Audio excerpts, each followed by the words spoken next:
कहानी की शुरुआत होती है एक सुंदर और शांत गांव से।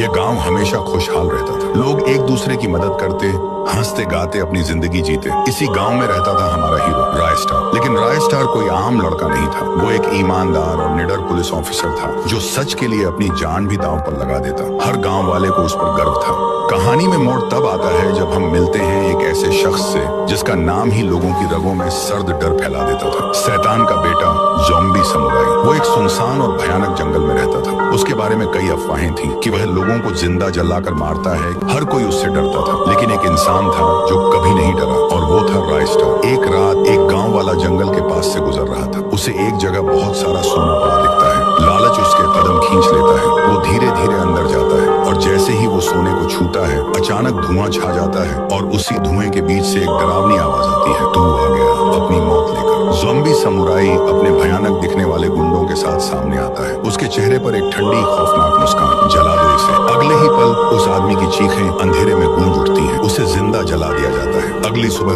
गांव के पास उस आदमी की जली हुई लाश मिलती है। डरे सहमे लोग राय स्टार को बुलाते हैं। राय स्टार मौके पर पहुंचकर लाश देखता है। उसकी आंखों में गुस्सा भर जाता है। हे भगवान, ये तो मर्डर है। एक गांव वाला धीरे से कहता है, सर इसके पीछे और कोई नहीं, वही ज़ॉम्बी समुराई है। राय स्टार सब समझ जाता है। उसका दिमाग एक प्लान बनाता है। फिर वही जागती मौत, एक और आदमी उसी रास्ते से जंगल की ओर जाता है। उसे भी सोना दिखाई देता है। जैसे ही वो सोने के पास पहुंचता है, धुएं का तूफान, फिर से वही डरावना माहौल, और उसी धुएं में से ज़ॉम्बी समुराई अपनी पूरी फौज के साथ बाहर आता है। लो, एक और शिकार, अब तुझे भी जिंदा जला देंगे। लेकिन इस बार आदमी डरने की बजाय कहता है, तू क्या मारेगा मुझे? तुझे पता भी है मैं अकेला नहीं आया। ज़ॉम्बी समुराई हैरान होता है, कौन? तभी हवा में एक झटका होता है, बिजली चमकती है और आसमान से उतरता है आग का फरिश्ता राय स्टार। ज़ॉम्बी समुराई हंसता है, तुझे क्या लगता है तू इसे बचा लेगा? राय स्टार की आंखों में ज्वाला जलती है। ना सिर्फ इसे बचाऊंगा, बल्कि तुझे भी उसी अंदाज में खत्म करूंगा। और फिर पूरा जंगल धुएं और आग से भर जाता है। दोनों एक दूसरे के खून के प्यासे